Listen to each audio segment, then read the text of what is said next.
everyone. My name is Jean Gallagher, and welcome to show number 9, Discover Rising Tides, How the Outside Makes the Inside Better, where we explore the importance of the outdoors and maintaining life balance. Through this series, we'll be talking to women business owners to understand their journey, and today I'm excited to introduce Allie Johnson. Hi, Allie. Hi, how are you? I'm great. Thanks for being here. Yeah, I'm excited to be here. Allie is a functional nutritional therapy practitioner, a personal chef, and a real food educator. Her advanced training in nutrition and science and behavior change has given her the ability to guide people towards eating simply for health. She can support those ready to tackle weight loss, digestive complaints, blood and sugar issues, autoimmune conditions, and other chronic health concerns. And Allie teaches self-care, intuition, habit, and change and resilience. I'm so excited to talk to you. I might just geek out here. I'm excited. Yeah, this is fun. Yeah, so we talked yesterday quickly and went through a few things, and I really want to get to the meat of everything. But first of all, I'd like to hear a little bit about you and your background and how you get to where you're at today. So give us a little backstory. Sure. So I'm Allie. I'm very excited to be here. Thank you so much, Jean, for having me. And I guess what I'll say is that I learned at a young age that I wanted to kind of like help individuals. I went to a Quaker school on the East Coast, and it was like all about like caring and compassion and like simple living. It's like we learned a lot about simplicity. And so like I really dove into the idea of like kind of like that healing or like service work. So I did social work for a number of years, and I'm an artist, and I studied herbalism and was really into the whole healing component of working with one-on-one with folks. But herbalism kind of felt like this esoteric thing that like I couldn't necessarily reach the masses. And when I was kind of soul searching and figuring out what I wanted to do with my career, someone said, what about food? Like, what about nutrition? And I was like, oh yeah. And so it kind of like set me on this mission. I like literally went home and got into a nutrition program and, spent the next 10 months getting certified, and then have just been having this very synchronistic time of building a business around something that I just absolutely love, which is cooking and eating. And it's been a treat. It's really, I wasn't expecting it. And I just feel like such a lucky lady that it revolves around food. And in food it can be such a trigger for people, or it can be really exciting for people. And being able to guide through that process to determine where people are at and has to be challenging, but also rewarding. Yeah, I mean, it's definitely an interesting thing, right? Because for each person, it's so unique. What I'll say is that the reason I find that it's easy for me and that I just love to be able to share the gift is because like I went through the transformation myself, and I just understand that like it doesn't have to be this overwhelming thing when you actually start to understand like why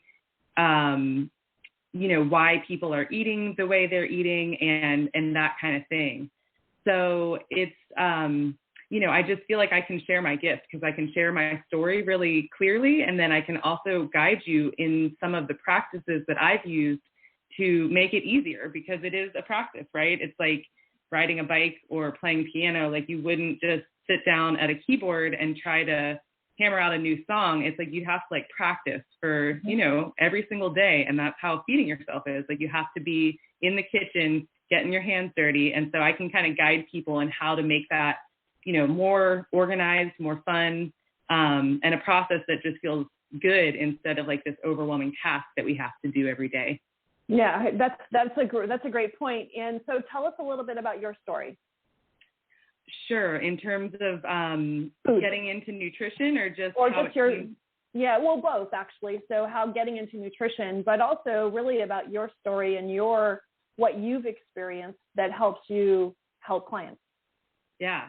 It's funny being on this side of the spectrum. I'm usually asking everybody else the questions about why they're coming to see me. So this is kind of funny. I haven't, I guess I don't share this all that often, but, as a kid, I was, I was overweight, and I definitely suffered from a lot of bullying at school.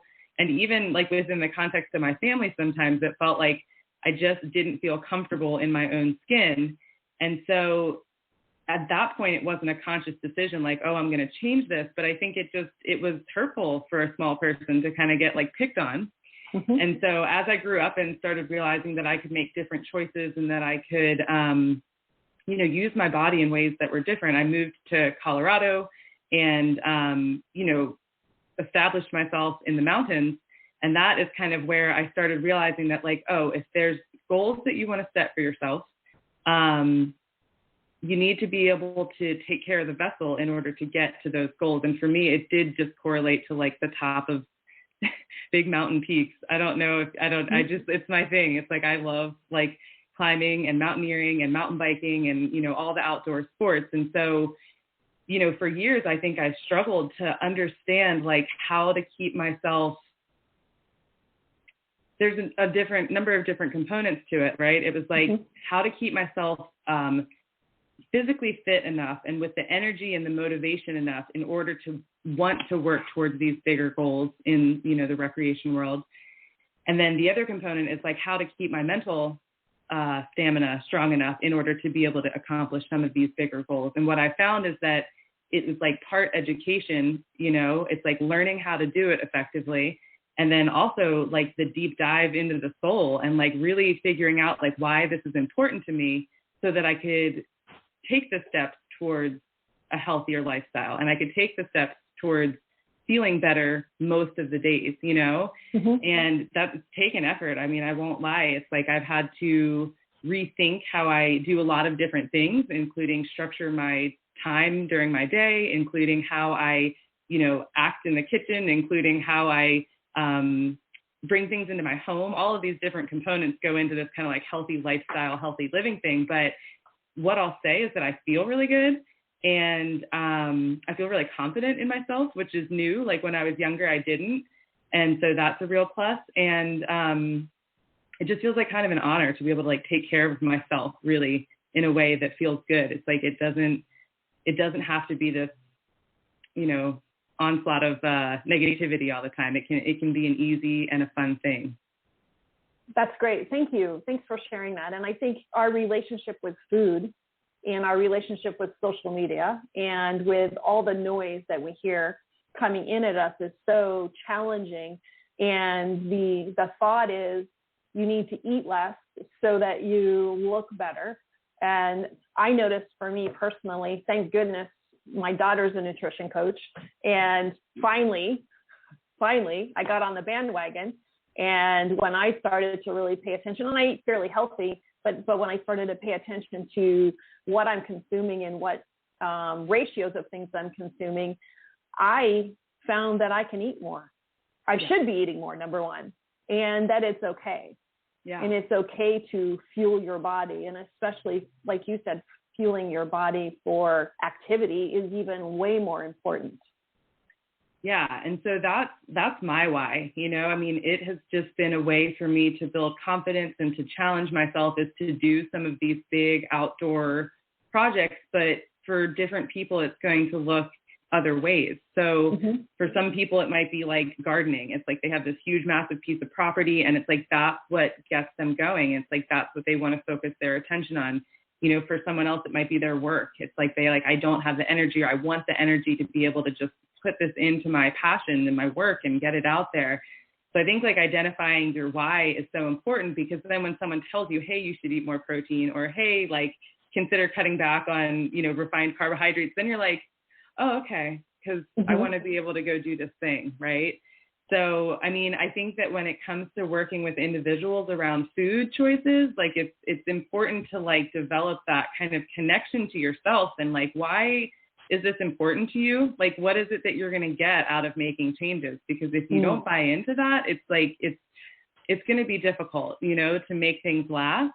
And if you can really start to tune in with yourself, then all of a sudden you notice that these tiny little incremental changes are happening. And over the course of a period of time, it's like, it becomes easy. It's like, you don't even have to think about it.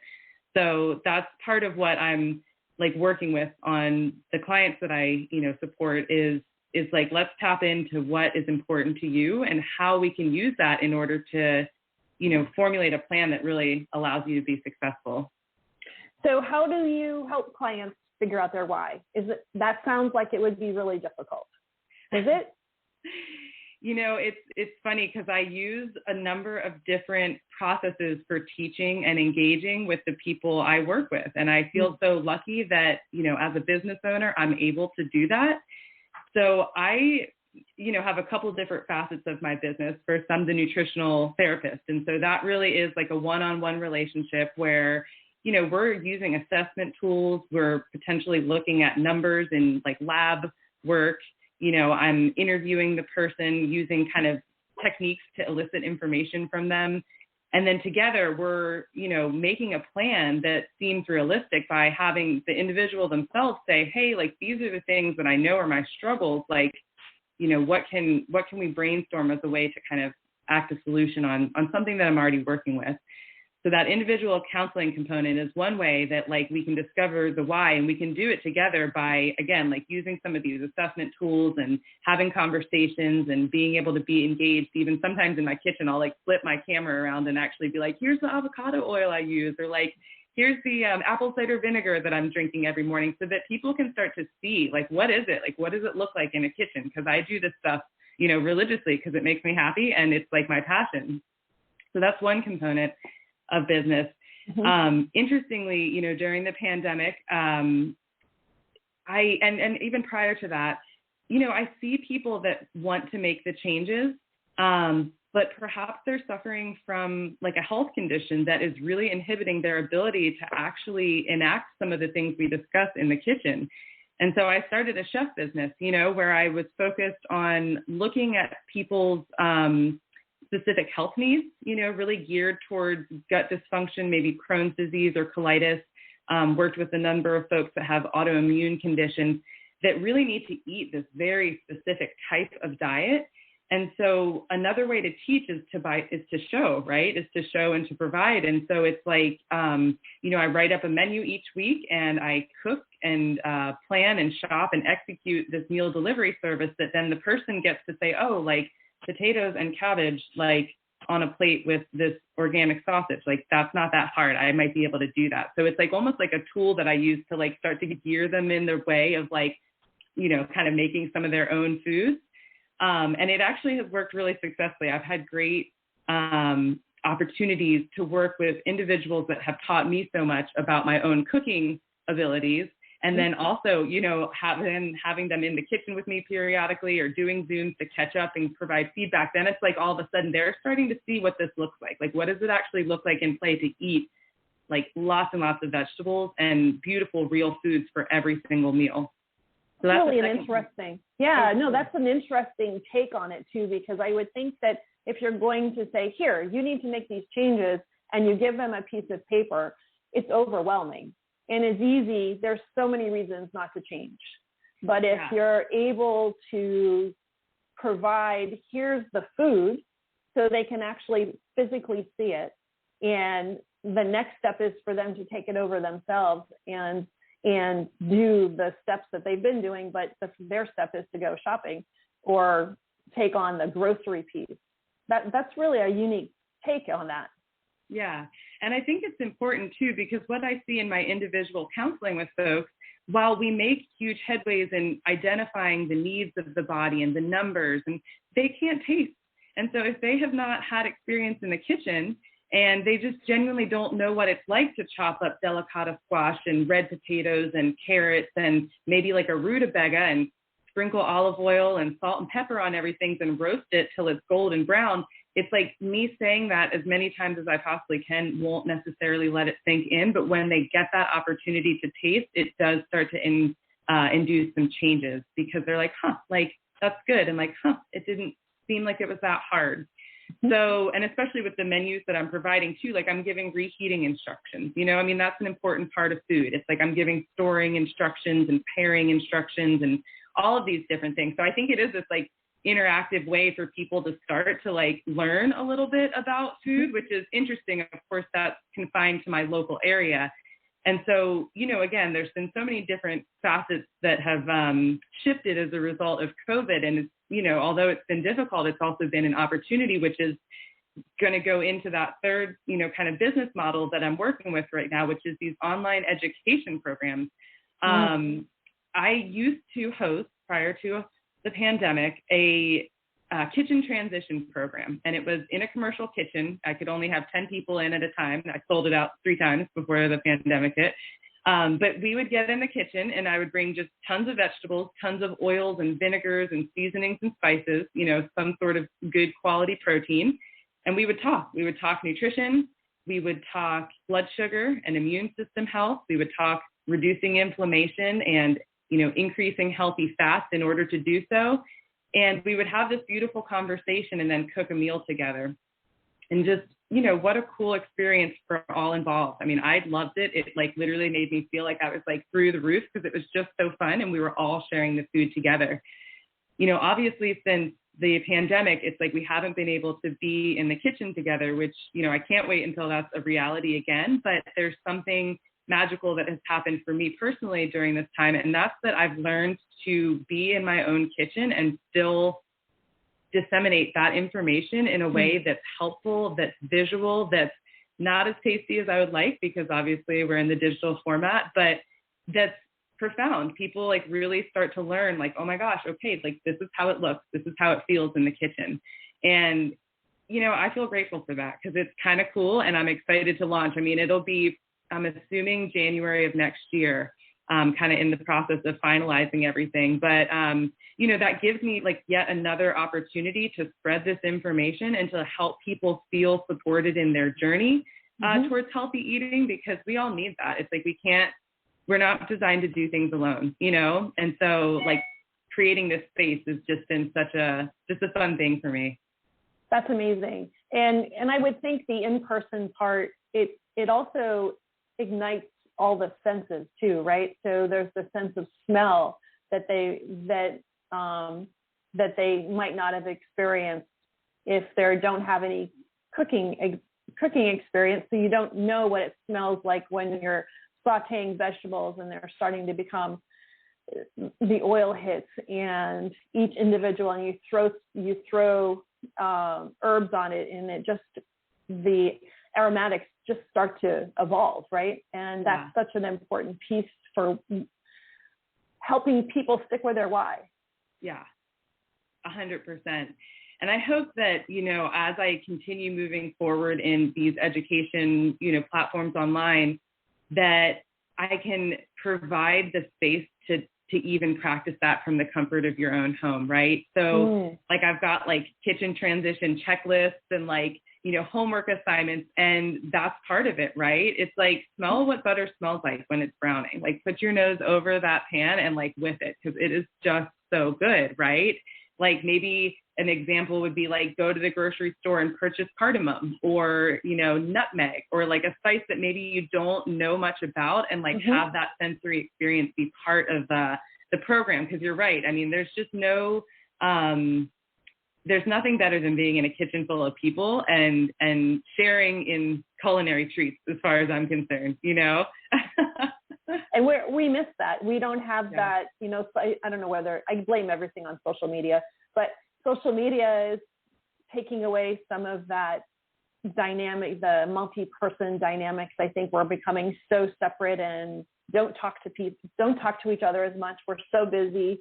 People with families and preparing food seems so overwhelming. It's easier just to toss something on the table or pick up something on the way home, and how that just doesn't fit into what we're supposed to be using to fuel our body. And then again, to what you were saying before, it also can ignite autoimmune issues, right? Or it can ignite inflammation. Yeah. So food is this really interesting topic, right? Because there's like societal implications, there's medical and personal health implications, there's spiritual connections. I mean, it's like very multifaceted, and that does make it this source of a lot of feelings for people, you know, and that's kind of something that I'm recognizing in my clients, is that it's not about the food.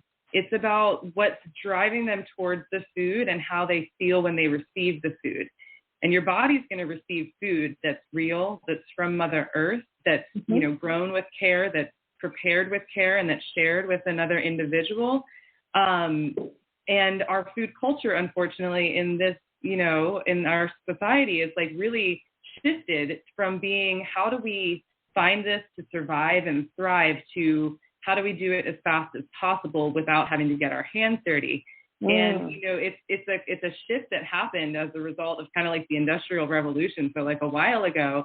And I think that's something that's important that we, you know, that I want us to get back to, or that I try to like bring people back to, is just the therapeutic benefits of like seeing a carrot be pulled out of the ground, or chopping the green part off and then, you know, freshly roasting that thing. It tastes so different, and it feels really different in your body than a baby carrot that's in a, you know, plastic bag at the grocery store. That really wasn't a baby carrot. It was just whittled down to look like a baby carrot. Yeah, exactly. So, you know, there's a lot of different dynamics at play. And I think what I enjoy is the inspiration of it. Like, I just feel like I just love it. Like, I just love food. It's like the most glorious, beautiful thing.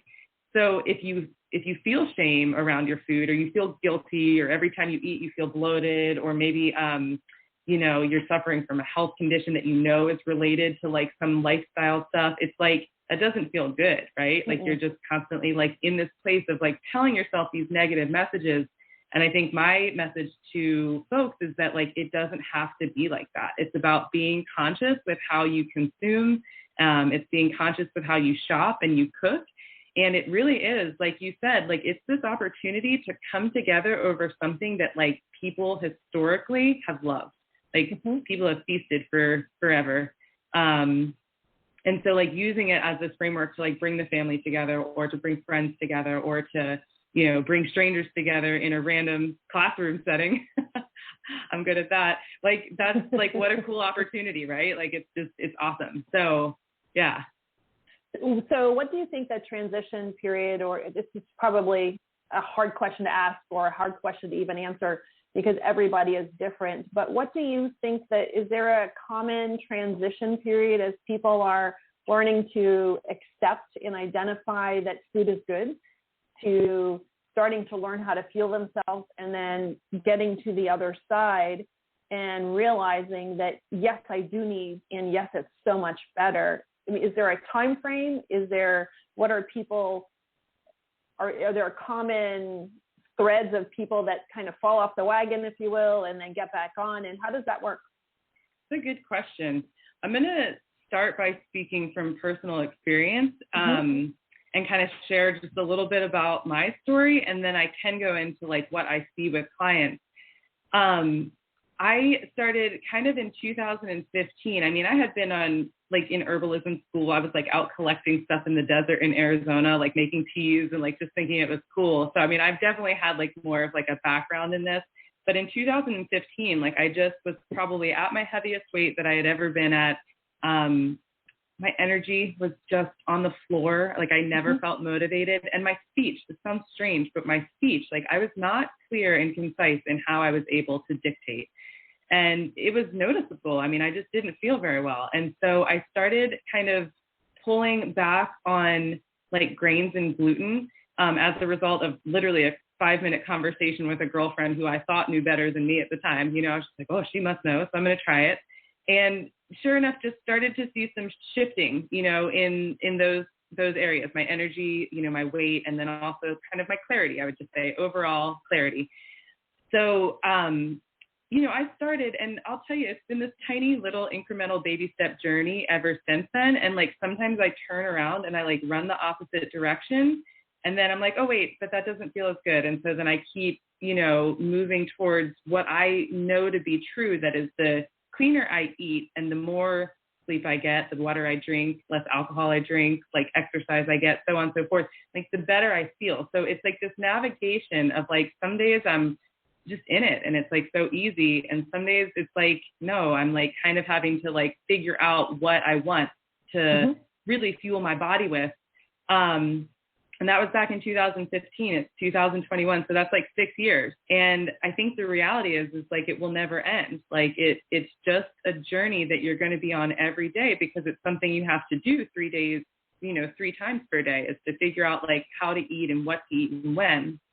Now I'll say that, you know, it's an unfortunate reality that the food industry isn't on our side. You know, it's like when you are getting local foods and fresh fruits and vegetables and meats that are grown in your county, it's like we know where that comes from. It is on our side. But, you know, when you buy things in the grocery stores that are in packages or, you know, at restaurants or, you know, already prepared for you, it's just different. It's not the same. It's not the same vital nutrient value that would be in something that's like better produced. So when someone is moving from like a SAD diet is what we call it, like the standard American diet, a SAD diet to a more whole foods diet, you're going to have some ups and downs because the sodium content and the hydrogenated oils and refined fats and the additives that make it taste like the most decadent dream-filled thing ever, you know, your body becomes accustomed to that. Your neurotransmitters actually learn to respond to that. And so it's about retraining like your brain and like how your system works to start to like feel what's going on when the food's consumed. Does it throw you into a kind of withdrawal too? Yeah, like withdrawals, it can be a result of like what's going on in your gut. It can also be a result of like, you know, the tie between the brain and the gut. So yeah, like if you go from eating like a Subway sandwich and oatmeal for breakfast and, you know, maybe something on the go for dinner to having to prepare your own foods, you might go through a phase where it's like, this doesn't feel easy and it doesn't taste good to me. But it's a practice thing. And I think it's a getting in tune with your body thing. So if you can feel that when I eat the McDonald's or whatever, like the fast food, my stomach feels like the food just sits right here in my gut. And I get this kind of light grade headache and I really have no energy and I'm starving 35 minutes later. Like if you can start to really tap in and tune into that, then all of a sudden when you eat a meal that's maybe like a grass-fed burger that you cooked at home with a whole bunch of roasted sweet potatoes and some chopped up cilantro and cashews and an almond butter sauce, and you eat that same meal, bigger quantity, but you're like, whoa, like my stomach just feels like clean and like things are moving through, and you're like, my energy is through the roof. I could literally go do, you know, exercises after work this evening and I'm sleeping well, and I wake up the next morning and I don't have that headache feeling anymore. It's like all of a sudden, it's like you're like, oh, that's why I'm taking the time to roast those sweet potatoes this week. So in terms of time frames, I don't know if I can answer that because it's going to be a unique journey for each individual. But what I can say is that with dedication and desire, like you can do anything.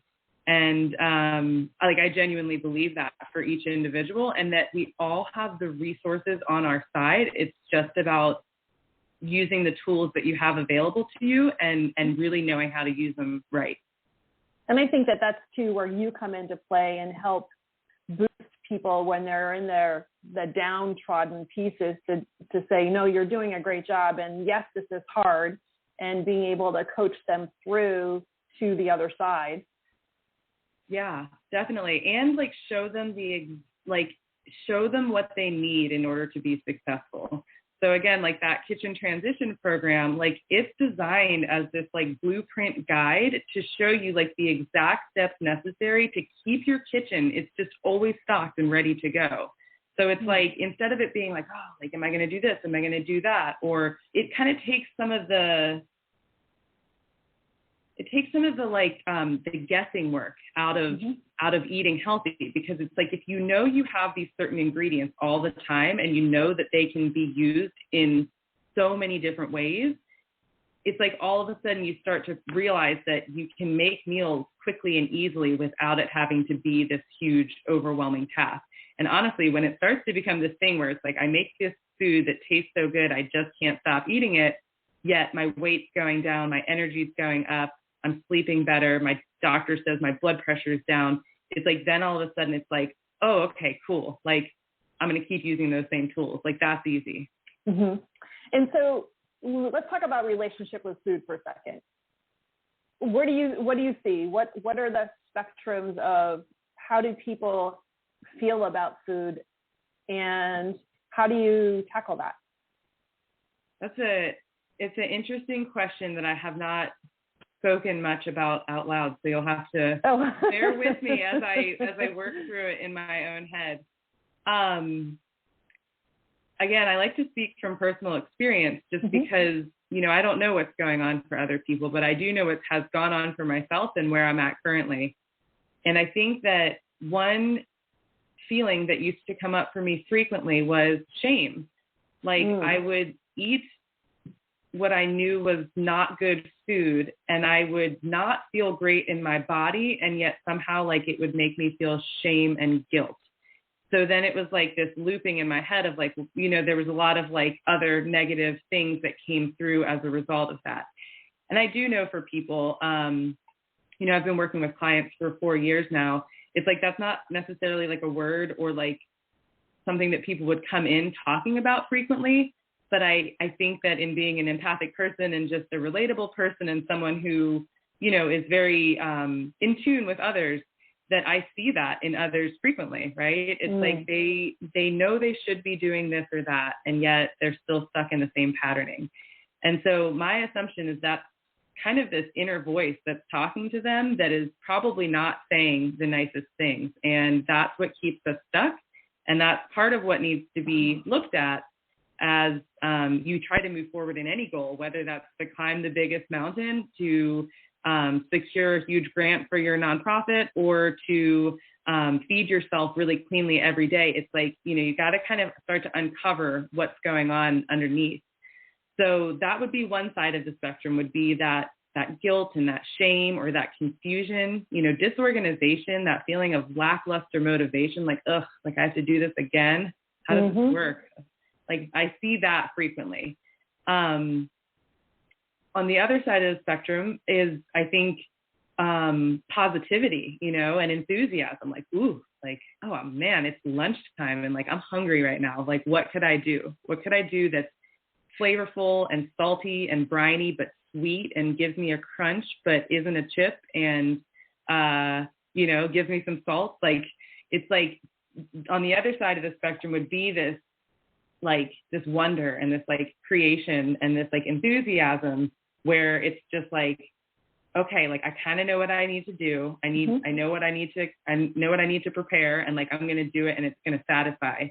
So those are like the two like opposite sides of the spectrums. And I think, if you're aspiring to eating healthier, like starting to just notice would be like a good first step, because there's everything in between too. I mean, people are angry sometimes at food. Like oh yeah. Wow. I didn't even think of that. Yeah, you're right. Yeah. And it's, go ahead. Yeah. I was just going to say, like, that's okay. Like, it's true sometimes. It's like this frustrating thing. Like, what the heck am I supposed to eat right now? It's so upsetting, I think there's, there's joy around food. There's a lot of different things that come up around food. So just starting to feel it out and starting to feel where you are in the spectrum, and just noticing that, like, it can shift and it can change when it, when you're ready for it. And people can get to a point where they say, I get to eat. I'm excited and I get to eat. And it would be interesting, and I'm sure it comes up for people as they're identifying their relationship for food. And I really like how you use the word shame, unfortunately, right? It's unfortunate that I like that, but I'm sure that resonates with people, and I'm sure it shows up in other aspects of their life too. And their relationship with food must also be mirroring their relationship with other challenging aspects of their life too. Yeah. Yeah. So, so again, when we talk about like the journey with all of this, it's like, it's a lot. It's a lot for people on their own. And I just feel very supported in a lot of different components of my life. And I guess when I went to school, like, I learned that there was this gorgeous community of people that know what they're doing with this stuff. And I was like, oh my gosh, like, I could be like that if I just learn. If I just practice and I just learn, like, I can be like that too. And so I did. And like, it's like so cool. Like, I just feel confident and I don't have to think about it at all anymore. It makes me happy. And that's where the habit change and the resilience comes in. Yeah. Right. So you changing a habit is not easy, and it's so easy to stop and just go back to what was comfortable. Yeah. But the resilience that you speak about is difficult, but at the end, it's so worthwhile. Yeah, definitely. And we're very fortunate in the area that we are, because here in California, and even especially in small town California, we have access to really great quality food that's grown locally. And for you to be able to share that, with others, and hopefully show them what good quality food is so that they can look for that in their area, that's such a gift.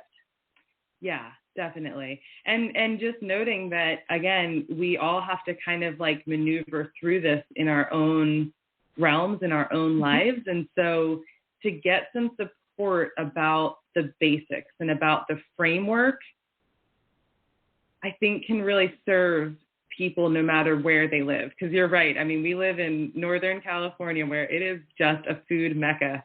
So it's such a blessing to work here. I mean, there's vegetables that I've encountered here that I don't know that my folks had ever seen back east, you know? It's true. It's really true. Yeah. And so tell me a little bit about a couple of things that I want to talk about is what your practice looks like right now, post-COVID, or I hope to think that we're kind of post-COVID or the back end of COVID. And then I want to talk about your project that you're working on, and, you know, shout out to Auburn Business Ventures and Cody. And so tell us a little bit about what you're doing right now with clients and how you service clients, and then what your project that you alluded to a little while ago. Yeah, sure. So, you know, in this moment, I'm seeing clients here on like Zoom on the digital platform, and it works really well. I mean, I've got a beautiful process for onboarding folks with all of my assessments. You know, it's fillable documents, and so it's really kind of a smooth practice. And what's cool about the Zoom thing, which I did not get in an office, is that I'm here in my own kitchen and in my own, you know, herbal pharmacy and in my own spice cabinet and all that stuff. And so as I meet with folks, like, I'm showing them, like, this is something that you might want to consider. Like, here's the collagen powder that I use, or here's the little tincture of ashwagandha that I take each week, and you can get it here, here, and here. So the beauty of Zoom is that, like, it does give me the chance to be in my own space where I can show you, like, I can show you what, you know, it looks like for me, and that feels really good. So those are, you know, individual sessions or coaching packages, and, you know, it's fun. I think it can be a really wonderful option. I'm also, you know, working on a cool program. It's called the 4-Week Kitchen Transition. And like I mentioned, that'll probably launch in January, which is going to be a 4-part program that's, you know, similar to the program that I used to teach in the kitchen. It's just that now we're going to be in our own kitchen. So I'll admit it's not quite as fun, but I think it's still a great opportunity to really learn more information about what your body specifically needs in terms of like carbs, proteins, fats, macronutrient ratios. You know, we really go into the science of blood sugar and of hormone balance, and we talk a little bit about, you know, either using foods to promote inflammation or to decrease inflammation. So it's showing you like, hey, like we all know, eat more fat. But it'll actually show you like, hey, here's the types of fats that I'm using. Here's how you can mix them together with oils and different things to make a dressing that would go on, you know, a certain type of food. So I'm excited about the program. It's been like a real fun experience to create it. And that'll be wonderful once it's kind of all launched and ready to go. I also, you know, do teach cleanse programs and online cooking classes, like kind of little like drop-in style cooking classes. I've been doing those. You know, that's something, if you're on my mailing list, you'll get a little invite. It says upcoming event, and then you can sign up and just be with me here in my kitchen as I chat food. And I think that the ratios that you brought up, talking about macros and the ratios of proteins, fats, and carbs, and fats are good. That was a game changer for me. You know, my history is I've spent a lot of time in the restaurant business before doing what I'm doing now, and so I've always been around food, but I never understood exactly what I needed and in what proportion. And the proportion piece is immensely important. I might be eating the same types of foods, but once I sat down with Megan and we went through and did my macros, I understood what I'm not eating enough fat, and I'm not eating enough protein, and I'm eating too many carbs, and this is why I feel this way. And reassessing that piece is so important, and it's different for everybody, but I think that's a really important piece that you bring to the table, because not only you have to eat good foods, but you just have to understand which food works best with which food and in what proportions. And, how does that fit in with what you're doing today and your activity level, and maybe what you want to do that you're not physically feeling like you can. Yeah, no, I love that you brought that up, because when push comes to shove, I love the food, right? Like, I just genuinely love like slicing red cabbage and marinating it and massaging it and like making it into kraut and putting it on everything. Like, I love the food. But I think a strength is that I have this background in nutrition science. And so it's about the like logistical application in the kitchen. However, I love to nerd out on the science around like, what does your body want and need? And like, how can I explain that to someone? Because we think like, oh, carbohydrates and, I need to eat more protein. To be able to look at, a cashew and say, what is this? Like, what am I eating? Is it carb, protein, or fat? I'm eating an avocado with tomato and, some lovely sheep's milk feta. Like, what am I eating? Is that carbs, proteins, or fat? A lot of people can't look at their food and determine what it is they're taking in. So thus they think they're eating enough protein, but they're really eating a lot more carb, and their weight is, having an impact. Or maybe, it's like they're really not eating any fat at all. And as a result, their blood sugar is on this kind of roller coaster ride, so they don't have any energy. Or maybe they're starting to get a little depressed because they just don't have the neurotransmitter support that they need. So, this whole part education, part kitchen demo is really designed to give you some, it's easy enough for the layperson to understand, but it's sciencey enough that you're going to know what's happening in your body when you eat sweet potatoes. It's like, that's the goal, is to really start to understand, if I eat this food versus this food, what's actually going on in my body, so that I can not only, get the systems for making change in my kitchen, but I can also really try to just support my body's needs, And it's like, I think, you and I had kind of chatted about this yesterday. You're like, when I learned what my body actually needs, I had to start eating a lot more. And it was like, oh my gosh, what a glorious thing, especially for women who are, consistently coming to me. A lot of my clients are trying to lose weight. So, if you're not getting the nutrients that your body needs, you're going to crave.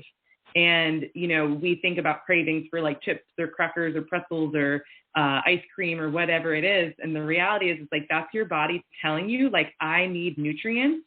But because the foods sometimes that people are putting in aren't actually nurturing the body, it's like, then all of a sudden it's like, it's not getting the job done.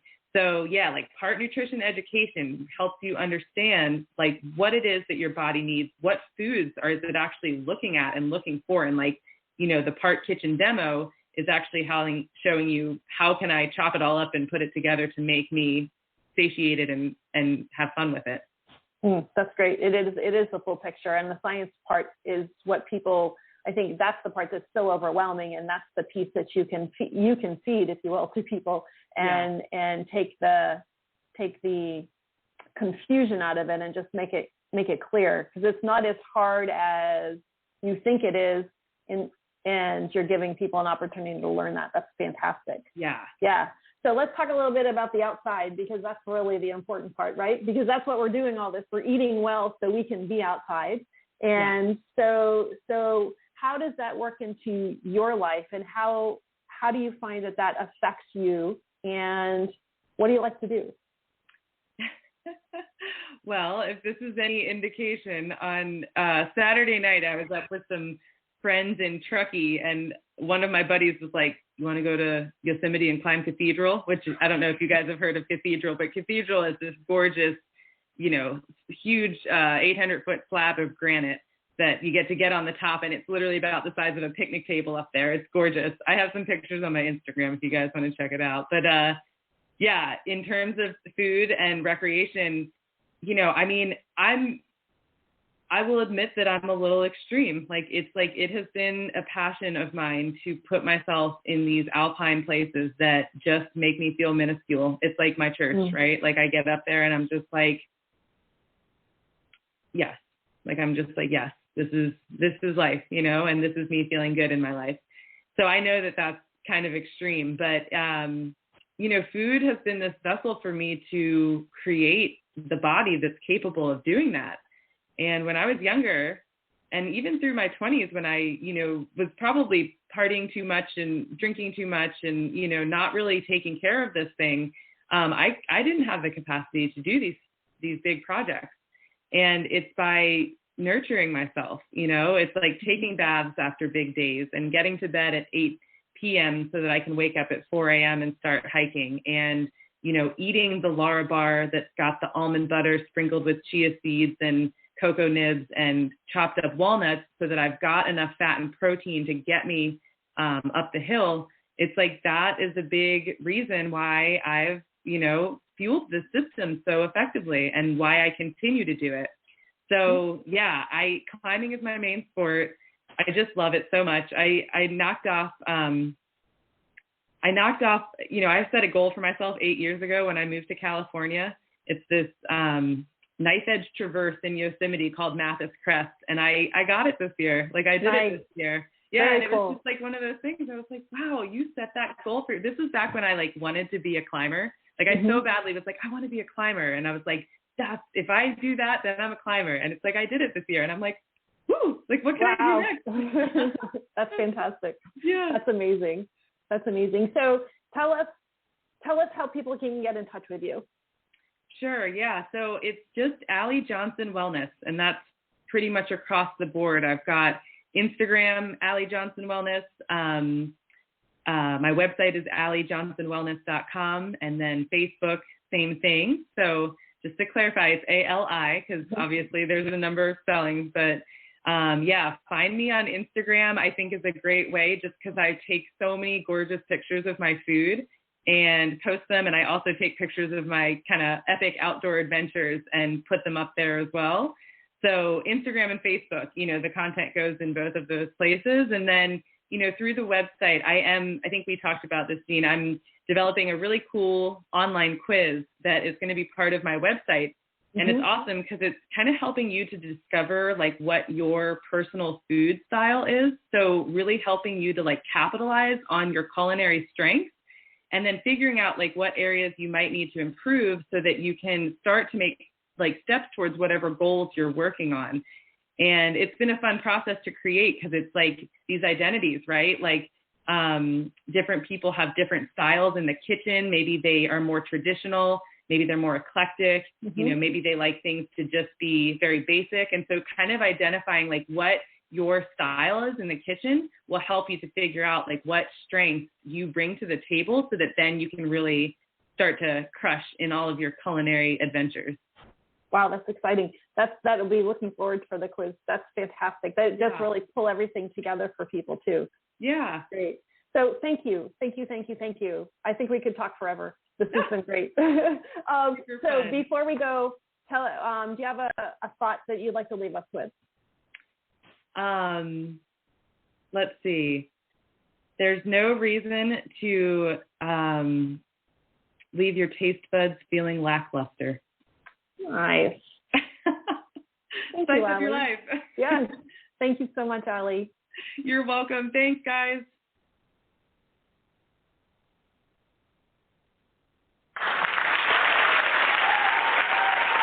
Well done.